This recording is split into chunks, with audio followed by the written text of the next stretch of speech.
Hello, this is the fifth of the SMT Power Talk series, and this week we are tackling the subject of social media network marketing and what it is in terms of the practicalities involved. We've seen the Google Plus is dead posts, we've seen the Google Plus is no more posts, we've heard all about how Facebook marketing does not work any longer.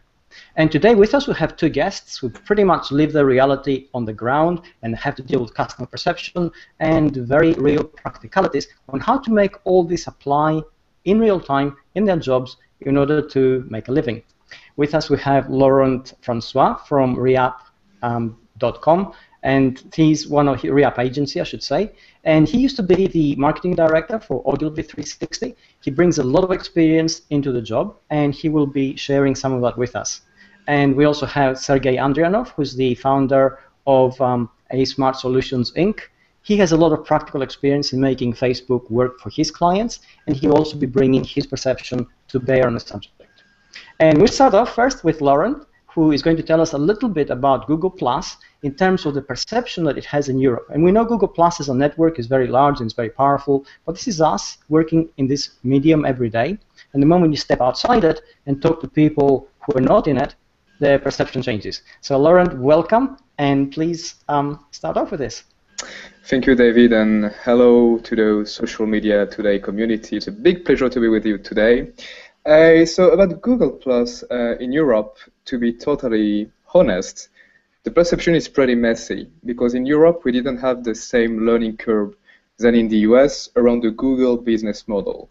So basically in France or in the UK, Google came with Google search, and then overnight we experienced, I don't know, dozens, 20, 30 products that they were selling to us directly in the city, in the capital. So for most of the marketing directors we work with, for all the brand we try to develop programs for, Google Plus is still perceived as a very, very mysterious object, and they don't necessarily understand how it connects the dots with the whole Google ecosystem. Nonetheless, what's pretty interesting is that we've started to see some businesses, local ones, that are really using the Google Plus features in order to optimize the search engine's ranking, for instance. Or for small businesses, what's pretty interesting is that it's a brilliant way to capture email addresses. So little by little, people are experimenting few things with Google Plus, but not necessarily as it was supposed to be. That's interesting, isn't it? That's very interesting. Can I just stop you there for a minute? Let's bring in Sergey as well, because Sergey also has clients who deal with social media network marketing. He's very strong on Facebook, but I'm really interested to see the perception from his side of the fence, because he's based in Canada. Sergey, come in, please. Well, I would say the reality here is not too far from what Laurent says in Europe. We're a little bit behind US in everything, right? I think businesses here are a lot more acquainted with Google's products, and in particular with paid ads, right?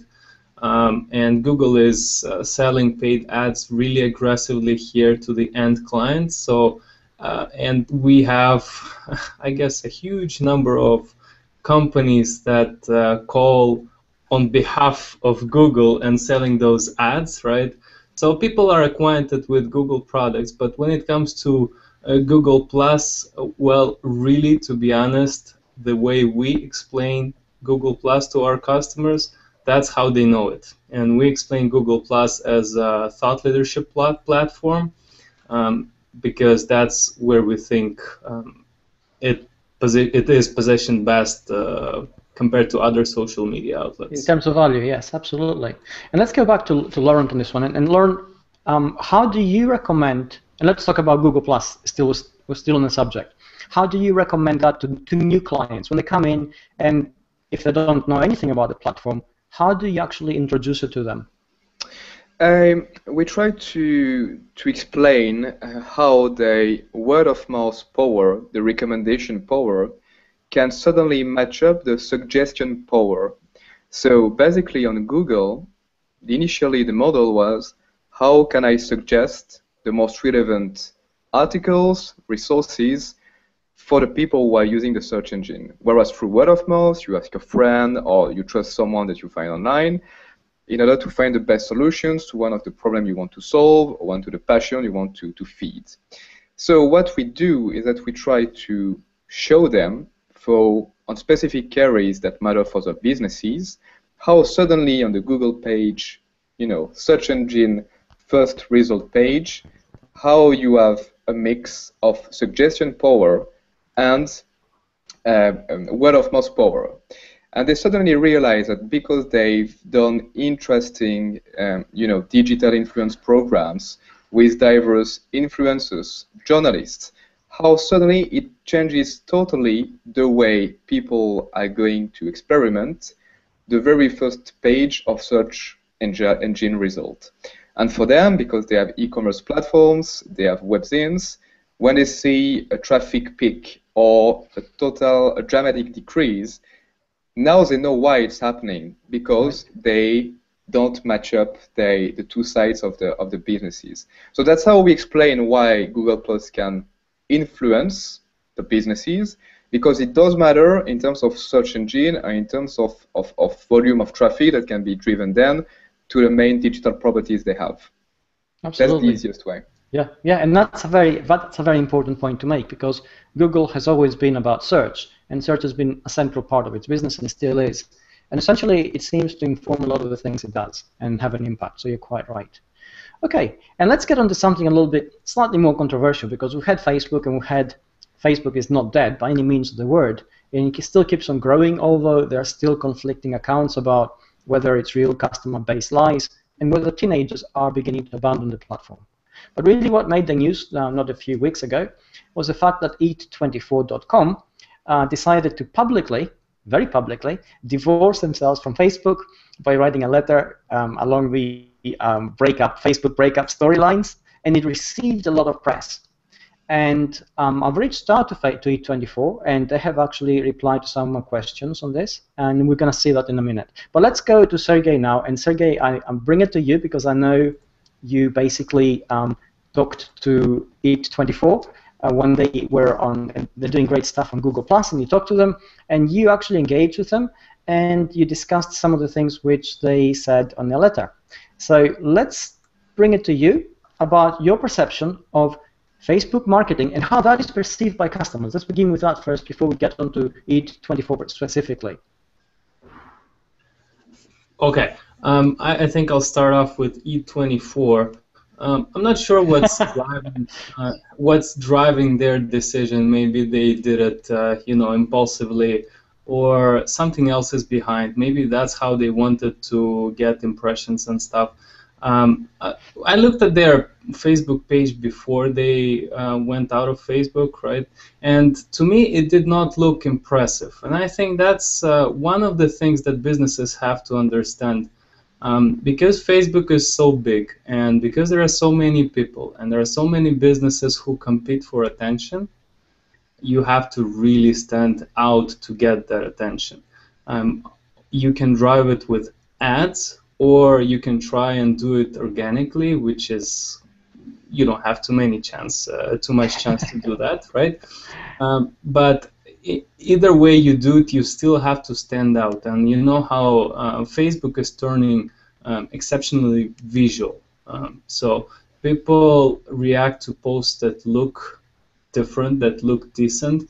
And when you don't see those posts in your stream from one or the other company, and you see something that doesn't look appealing, people just don't like those posts. They simply don't press the like button, and the like button is what drives Facebook algorithm in terms of whether or not show companies' posts in people's stream or not, right? Okay. So when companies do something like that, and when they say, well, we're going to leave Facebook because it doesn't have value for us, I think that's the moment not to quit Facebook, but to completely rethink their strategy, what they're doing, and how they're doing things wrong. So okay, let's hold the thought there, because you mentioned also earlier, as you started talking about attention, and attention is critical because we are very much in the attention economy. So on that thought, let's go to Lauren, And Lauren, please tell us how do you deal with your clients? How do they perceive Facebook at the moment? So first, just to go back to Sergey's point of view, we are also to blame, actually, as social media specialists or digital marketers, because for the last 7 years, we considered Facebook as a sort of, landing page, landing platform. And it was utterly easy to come with our big balls and say to the client, hey, you must be on Facebook, and we're going to set up the Facebook fan page, and it's going to cost you XYZ pounds, euros, dollars. And Facebook trapped us, basically. They create a sort of dependency, and look even at our own community, how many posts have been written on the 5 best ways to generate engagement on Facebook, the 5 best ways to generate attraction around Facebook. Whereas we all knew it was wrong, because again, that's not how you create a community. So what's super interesting, and I totally agree with Sergey's point of view earlier, we go back to basic, which is what are the people we really try to connect with through Facebook? What do we want to achieve? How do we want to achieve that? And most of the brands I work with that really regenerates attraction using a fan page, for instance, there are people who are really splitting the diverse communities of fans they own or they earned through the Facebook fan page. And there is a sort of comeback of insiders circles, circles of super fans, of power fans, to whom you are, sending exclusive contents, that you are celebrating, that you are highlighting. There is a comeback of circles, a bit like, the good old private groups from 2007 or 2008. And that's very interesting, because we then realize that when 50 people, in the meantime, like something, share something, start commenting, it's actually very big in social media. Yeah. The problem of the perception, and there is a perception gap, is that we have sold 2 big figures with Facebook. We've sold millions of likes. We've sold millions of shares. Whereas it was probably more about creating interesting weak ties, activation with tinier groups. So we go back to bespoke, and we go back to trying to create a sort of shared culture with these people. But then it takes time. Yeah.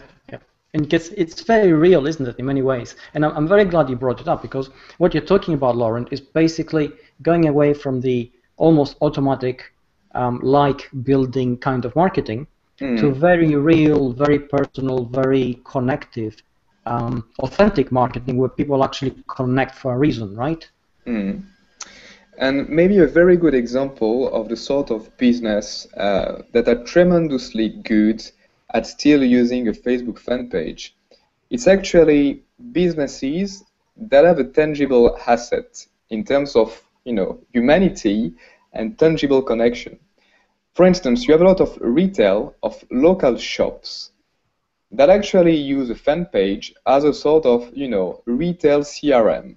So instead of providing a gift card or a coupon to someone that visits the businesses, they ask us immediately when they are in store to post a review on the fan page to unlock something else. And that's interesting, because suddenly Facebook is no longer a social channel, a vertical social channel. It becomes what it really is, which is a social interface. Yes. And that's interesting. Social interfacing, everything we can do between a brand, between one of our businesses, and the pool of the different customers we want to work with, that is still very relevant. So that's why I'm always skeptical when I read, oh, we must all leave Facebook, and then, so what? Are we going to go on Twitter? Oh, then Twitter became a TV business. Damn it. Oh, it's no longer conversation and a freedom fighter or whatever. So that's very, very important to, again, go back to the fundamentals of communication, which is why do we communicate and what do we want to do on this specific channel with these specific people? Those are very real questions. You're absolutely right. And I love the fact that you brought them up, because these are the things which frequently do not come up on the average person's or the average marketer's horizon, because we tend to go for the labels. Communication fundamentals are not always right. And you're right. We tend to miss them. And On that note, let's go back to Sergey, please. Sergey, could you tell us, okay, within that framework that Laurent actually outlined, how do you think customer perceptions can be shaped in terms of the broader aspect of social media, not just Facebook, but also perhaps Google Plus and Twitter, and how can we sort of manage them better? And Laurent quite rightly mentioned dependency and how difficult and dangerous it is sometimes to become dependent on a single kind of social media network marketing channel. Well, social media is really all about audiences, right? It's every single channel has a number of audiences in it. Of course, Facebook has everything, but you still can look at Facebook as a pajama party audience type of thing, right? When people just log in to see, well, what's happened to my friends and who's getting married, who's getting babies and stuff like that, right? It's the people in a specific frame of mind are an audience, right? And you have to know how to target them.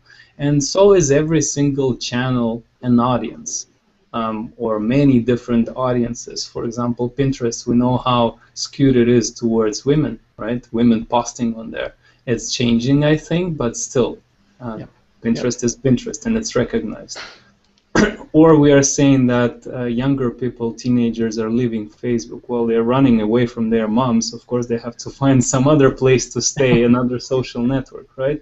Yes. So what we really have to do is we have to run after the audiences that we want to target, the people we want to talk to, and we have to know how to talk to these people on this channel. David Amerland on Google Plus is a different David Amerland on Facebook. So am I, right? I don't have, well, I only have 2 or 3 people, including David, in my Facebook friends, and don't let a lot of people to my Facebook friends just because there are specific types of posts I make on Facebook, right? So it's all about audiences. That's a very easy way to put it. Okay, let's talk about, that's brilliant. And let's talk about the EAT24 debacle now. And the thing about EAT24 is that when the story broke, there was a lot of attention on the letter and how EAT24 broke away from it. And I reached out to EAT24 with a few questions on this. And I said, you know, first of all, what metrics did you use when you actually moved away? What was the impact of you moving away? And have you regretted your decision? They were kind enough to get back to me with this, and they said that essentially they spent over $1 million in the year before they left in Facebook advertising. The return on that was very poor from their perception. Ever since they left Facebook, they had no impact whatever on a negative way on their business, and actually they managed to create so much publicity and attention that they're moving away from Facebook generated a lot of extra business, a lot of extra attention, and a lot of new business for them. Which perhaps takes us to the attention economy that Sergey mentioned a lot earlier when he said, you know, it is the attention economy, and if you can capture that, then it is basically a good thing. So within that, let's Lauren, what do you think about the EAT24 decision?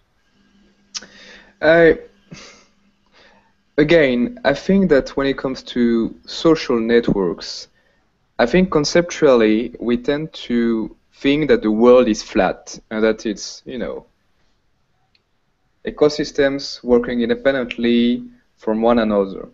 Whereas social media, it's all about culture, and what we realize when it comes to social networks and cultures, that cultures, they tend to cross a bit like ships in the night. So that's true. David, your connection and my connection, we sometimes have mashup and affinity at some points, but what we are going to do with that on our social networks are very different from what you are going to do with Sergey, for instance. So again, getting rid overnight, straight away from one social network, I actually don't really know what it means in terms of business and in terms of what it means for the relationship they have with an audience. If we were in the tangible world, it would be equivalent to say, okay, I'm going to get rid of this brick and mortar place because I consider it's not relevant anymore, because I can't, you know, justify a KPI, I can't justify a return on investment for this specific place. So that's a bit tremendously violent. I think that it's a way to generate some awareness about themselves. It's a way to say, yeah, we have a badass attitude. But then I don't know what they are currently doing as an alternative. I don't know how they are currently building a new community. So I think it's a bit of an ego trip or an ego battlefield, but I don't really see what it adds. And I'm going to go a bit maybe forward, but when I look at what's happening in Asia, and actually I have a lot of connection with Asian friends, and when I look at what we can do in terms of marketing on WeChat or Sina Weibo, I think these guys are probably 10 years in advance compared to our debates about whether or not we should invest more money on the Facebook fan page. Yes, Facebook fan page, it's still the prehistory of social media, networking, marketing. And Facebook is not stupid at all. So whether we like Facebook or not, the guy is just 30 years old, and he taught us a lot of things that we had never thought about. So I'm very, very, very skeptical again to get rid of everything against Facebook overnight when I look at all the smart guys that are developing some amazing products. So again, I would split the ego debate versus the reality of the social network marketing we could imagine. Absolutely, that's a great way to actually go to Sergey. And Sergey, what would you say? I mean, if you were faced with a client who wanted to do something like that, what would you advise them?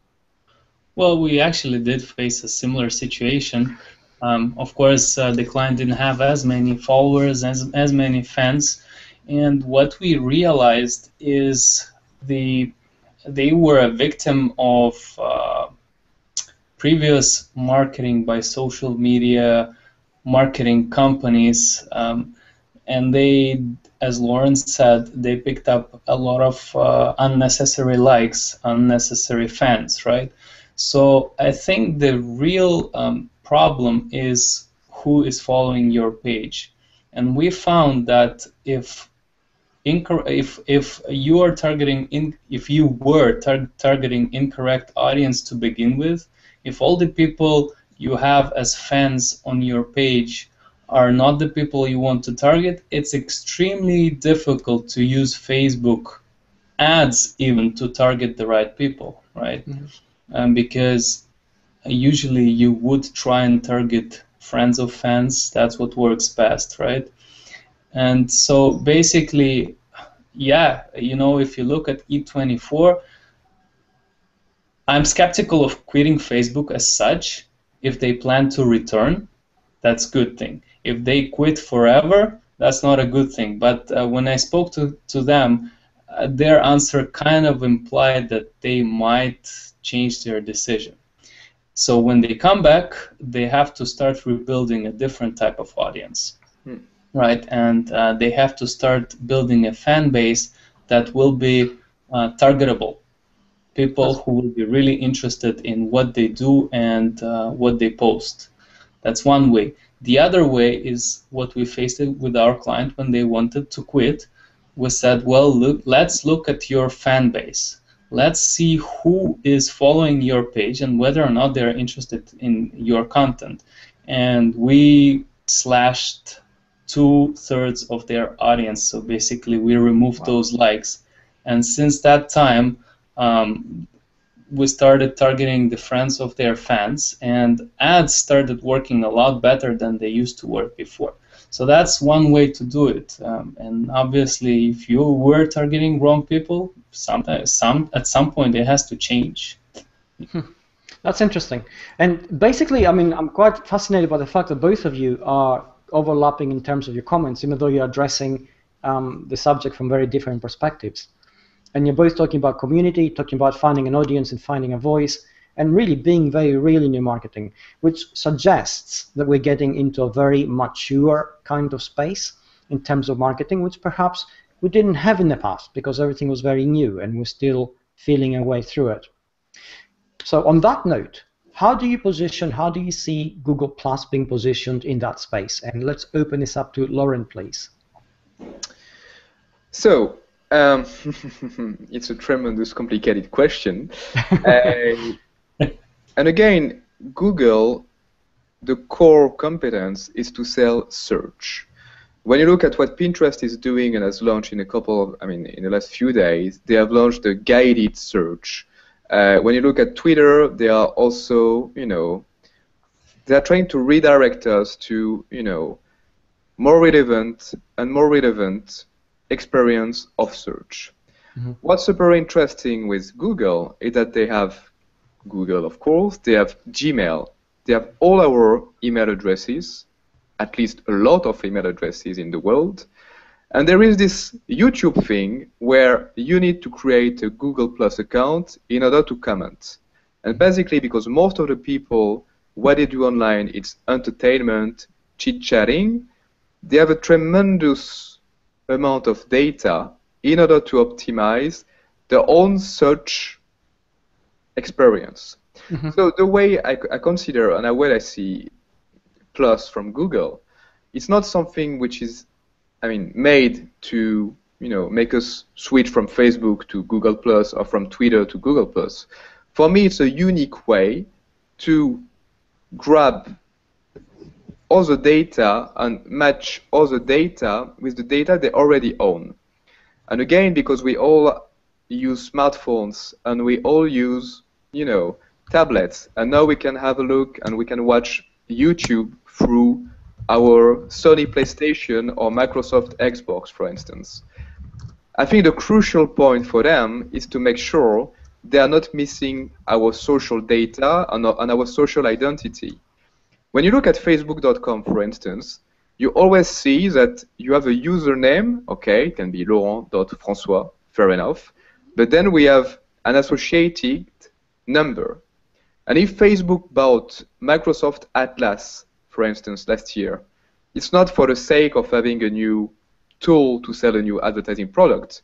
It's to suddenly match this number that they own from Facebook with the email address and the archive of email addresses they got from Atlas. So from Google perspective, they really don't care that we marketers, always the hyper marketers, we like or we don't like Google Plus, because anyway, they force us to use us, and they force everybody to use us with the most important platform on earth, which is YouTube. Yes. So, yes, absolutely.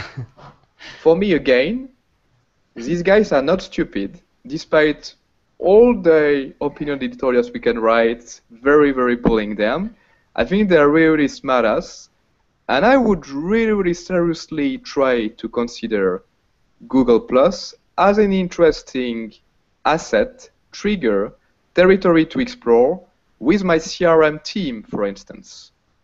The reality is that at the moment, and we were discussing about it just before the beginning of the live, is that in organizations, whereas for the last few years we could experience sort of integration of all the digital practices, well, it's back to prehistory, where you now have, again, the social media guys versus the SEO guys versus the CRM guys. And they no longer talk to each other or to one another. That's just fascinating, because Google is going to bring to a lot of different stakeholders in organization a lot of solutions at some point. And they are probably the only guys that can, bring it on the table. Yeah, no, that is actually quite an interesting point you brought up, because essentially they do tend to create a kind of overlap in services that creates a cohesive environment for everything to take place in. And before we look at a couple of the comments here, which are actually worth looking at, and Cheryl Deuce from the stream has brought up, isn't it possible that the target audience can change as you grow as a company and your fans age? And Sergey, would you like to address that? Yes, absolutely. Yeah, I think it's perfectly possible, and that's where companies have to be dynamic and always analyzing things. And I can bring up our own company as an example. Every time we update our website, we do major updates. And every time our website changes, we suddenly start targeting a different audience, because people who saw our previous version of the website and decided to submit I request a quote, right? These are not the same people that will submit a request on the new website, right? Yeah. The same thing is with social media.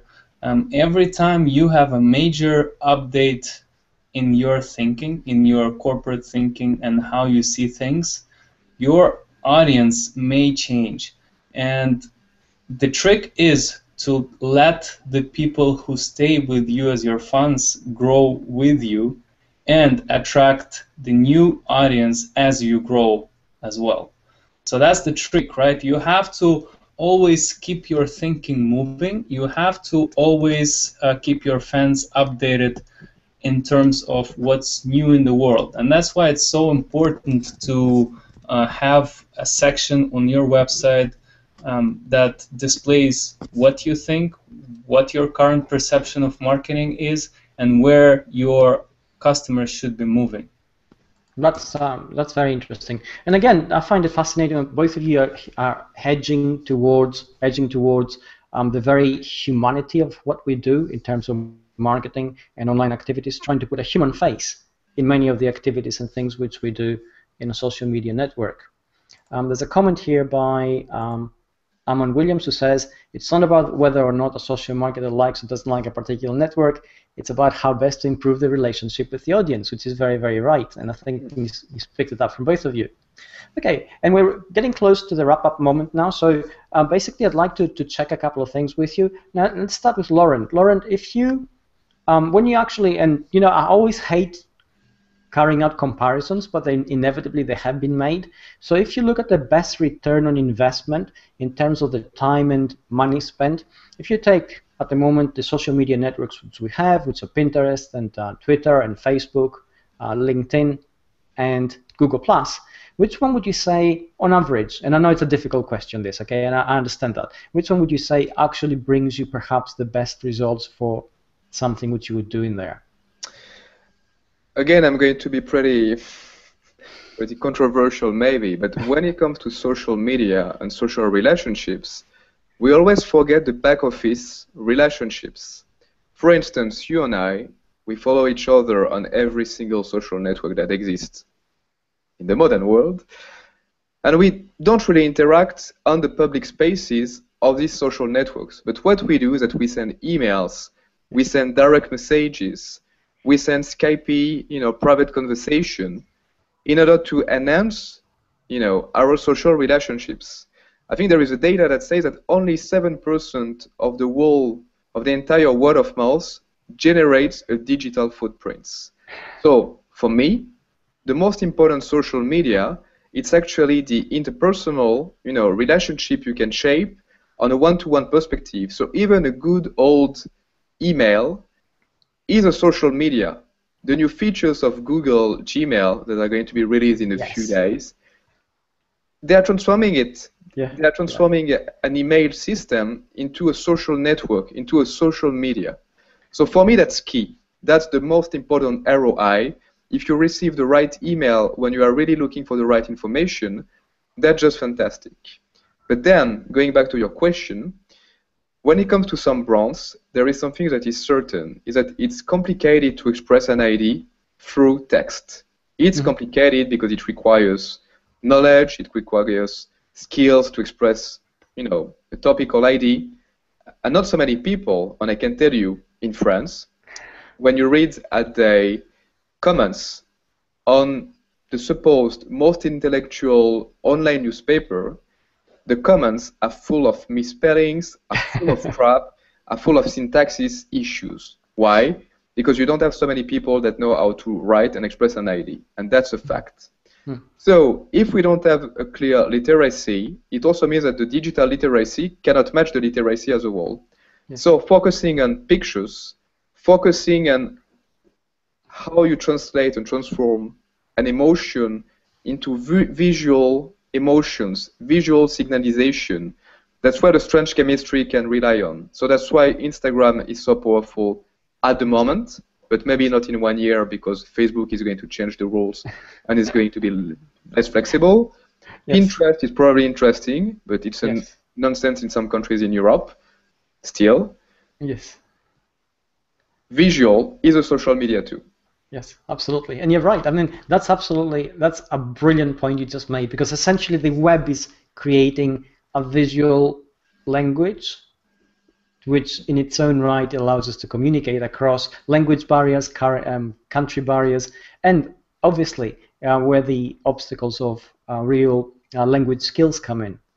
We have a very interesting comment here which says, how often do you think a company should reevaluate their audience so that they don't find themselves so far off center that they lost their audience in the growth? And can we have this, Sergey? Would you mind answering this, please? Yeah, it's a very simple answer. It's all the time. It's like when you drive a car, you have to look at your speedometer all the time, not to speed, not to be too slow, right? So it's the same thing with social media. You have to always keep your mind on your audience and always see how they react to things, right? That's not to say that you have to try and become popular with your audience in terms of, oh, they want this, that's what we're gonna hand them, right? It's more like you have to steer them to think specific way in order to advertise your brand per se, right? If you want to sell a product on social media, you don't sell a product. That's how I think about it. On social media, you sell ideas, right? So you have to always keep your audience up to date with your ideas, and as often as your ideas change, that's how often you should reevaluate what you say to your audience. Brilliant, that's fantastic. And we have a comment here. Ronaldo Miguel says, boom, Gmail, the new social media platform, nice. And we also have Amari Williams, who says the most reliable source of social information for a social network is the one that extends beyond how and why people communicate deeply into the surface, which prompts them to platform, which is perhaps a very complicated comment, but yes, absolutely right. Okay, and on that note, we're beginning to wrap up. So if we take it back to Lauren, please. Lauren, if you were to advise somebody on the best social media strategy at the moment, bearing in mind that everybody has constraints of time and money and manpower, what would you say? So the first thing would be that you don't have to invest 7 hours of your time per day. It's more trying to spend every day 5 minutes, 10 minutes. And we see that with entrepreneurs who are shaping, local businesses, the people who do this extra effort to spend these 5 minutes to get a better sense, to listen actively to the growing community, would take 10 more minutes to answer to the very first customers who express a point of view.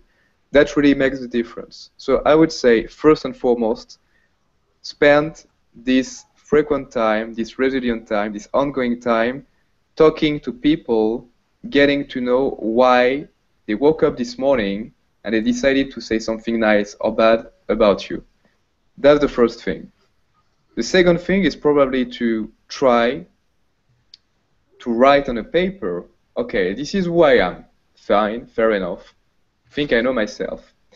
Maybe try to mind map 3 or 4 affinity or 3 or 4 characteristics, attributes, traits of personality that really define me.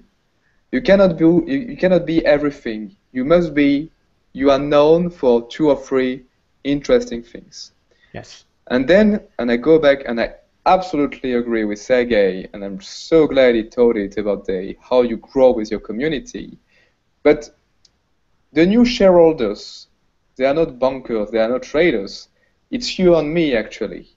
So the reputation you want to grow for your business, it's actually the reputation, the missions you're going to give to people that are going to, in fine, at the end, grow the reputation of my brand itself. So I would also write a sort of storyline on 6 months, 8 months, and I would try to write my very own House of Cards scenario. What's episode 1? What's episode 2? What's the plot? Who are the people I want to work with? What are my core communities? And I just go back to the first comment or question from, I don't remember the name, but I think it was brilliant. It was the most interesting one.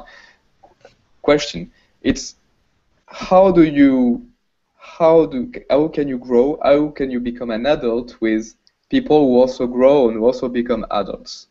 Well, you cannot talk to everybody in the meantime. So the question is also, what's going to be your core community, the people who will know you best, who will accept your weaknesses and who will defend you when your reputation is at stake, versus the people that you need to create some weak ties, but that are not necessarily your core audiences. I'm going to tell you a very concrete example if we have time. Yeah, absolutely. But most of the time, I work a lot for fashion brands or luxury brands, and there is this new product launch, and every time the PR company comes with a sort of, okay, these are the top 80 influencers. Okay, fair enough. You have all the top bloggers. You have all the top bloggers in the planet. But then so what? That's not really relevant for my client, because at the end, it's probably more relevant to outreach 60 people who are probably less influential, but more relevant with what you are and what you do. And what we've done with French Connection UK last year, during Fashion Week, instead of working with top bloggers all over the world, we've picked here and there, in the Magic Beetle, people who are not yet famous, who are not a full coverage in media in Vogue, but who had a tremendous sense of aesthetics, who knew how to write in different languages. And we asked them to do a specific program. Did it work? Of course it worked among these people and among their own communities. But it also worked for us because it was a way to bring fresh blood to our core community and to our growing community. And I think that's key, to always try to find how to refresh the blood you have and to try to see how you can recreate frequently a stake, an interest, a very proposal for following you. That's fantastic. That's really, really good. Thank you very much for that. And fantastic points you brought up there. You know, as closing remarks, they become the basis for another hour's conversation. Really, I'm very glad you brought them up. And Sergey, if we take the same question I gave to Laurent, back to you about the ROI. How would you advise somebody on spending their time, money, and budget on all the social media platforms? How would they go about it? Well, let me begin with the scales, right? So, Okay. you know, social. I think brands that invest, especially smaller businesses that invest in social media, there are only two types of businesses: one who underinvest, and the other one who's overinvesting. So that's the most important thing, to invest exactly what they need to invest in social media, because it's a vast area, and you can gain tremendous amount of ideas, but do you have the energy and money to implement all of those ideas and to follow through with all of them, right? So that's the first question. You need to understand how much you can invest and how much you should invest, right? And that goes hand in hand with your audience. Because if you overinvest, nobody's going to be listening to what you're saying. If you underinvest, again, nobody's going to be listening to what you don't say, right? That's the first thing. In terms of a strategy on social media that works, you know what? I love advertisement. I love paid ads. And there are tremendous amount of opportunities with paid ads on Google and on Facebook. And basically, right from the start, when you create your social media channels, I think you should set up, for Facebook, you should set up a tracking pixel and at least tag all those people who visit your website, tag all those people who visit specific pages that are important to you. You'll know later what you can do with these people, how you can target to them, but at least you will be building the audience who already gave you the first sign of being interested in your brand. They went to the website. Now, since they are tagged, you can follow through with all kinds of ads, and you can get their interest exploited further. You can follow them on social media platform, or you can, target through Google remarketing, Google Display Network. That's the best thing that works. Retargeting is really amazing, and it brings really high ROI. Fantastic. Thank you very much for that.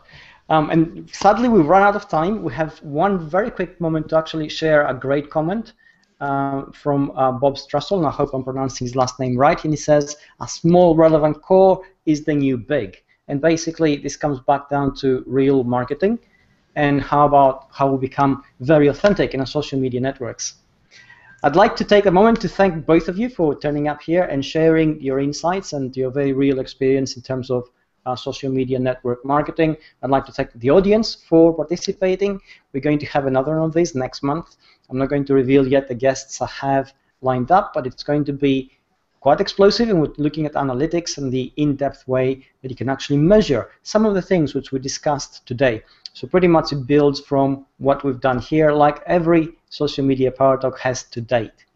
Thank you very much for joining us. Thank you very much, Sergey. Thank you very much, Laurent. Take care, everybody. Bye-bye. Bye. Bye.